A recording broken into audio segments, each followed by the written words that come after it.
আসসালামু আলাইকুম। আমরা ফেনীতে আসছি। ফেনীতে একটা গোয়ার্ডের 3.5 কিলোওয়াটের ইনভার্টার ইনস্টল করার জন্য সেলের পরে এখন মোটামুটি ইনস্টলেশন কমপ্লিট। সেটা দেখাবো আমরা কী করছি।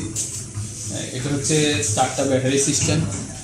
এখানে হলো 4টা ব্যাটারির সাথে এখানে সার্কিট ব্রেকার আছে। এটা হচ্ছে পিভি সার্কিট ব্রেকার, মানে সোলার প্যানেলের সার্কিট ব্রেকার। এটা হচ্ছে ব্যাটারি ডিসি সার্কিট ব্রেকার। আর এটা হচ্ছে এসি আউটপুটের সার্কিট ব্রেকার। এটা হচ্ছে এসি ইনপুটের সার্কিট ব্রেকার।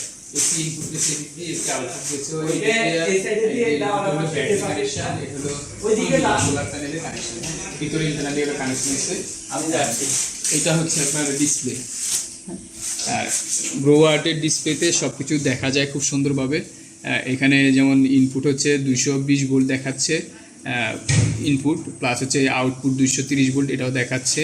সোলারের ইনপুট কত, সোলারের 211 ভোল্ট ইনপুট দেখাচ্ছে। ব্যাটারির ভোল্টেজ হচ্ছে 53 থেকে 54 ভোল্ট পর্যন্ত উঠানামা করতেছে। আর ওনাদের লোড আসছে 11%। আবার আপনি চাইলে এটারে ওয়ার্ডও দেখতে পারবেন পার্সেন্টেজ চেঞ্জ করে। এই যে এখানে আপনার হিসেবেও দেখাচ্ছে, প্লাস হচ্ছে এই যে ওয়ার্ডে দেখাচ্ছে এখন কত কিলোওয়াট আছে, ইনপুট হচ্ছে কত কিলোওয়াট লোড আছে। যেমন লোড আছে আপনার ওনাদের 364 থেকে 361 ওয়াট পর্যন্ত, 70 ওয়াট পর্যন্ত উঠতেছে। এটা হচ্ছে ওনাদের লোড। তারপরে হচ্ছে এখানে কত degree Celsius temperature, 35 degree Celsius temperature আছে, এটা শো করতেছে।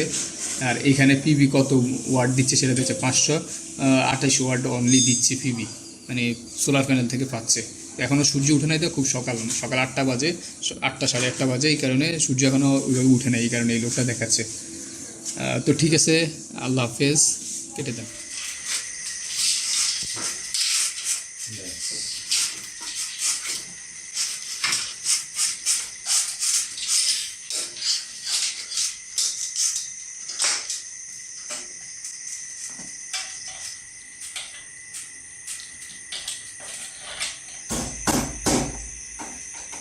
আমার মনে হয় একটু লম্বা লাগবে, বুঝছো? কোনটা? কিছুটা না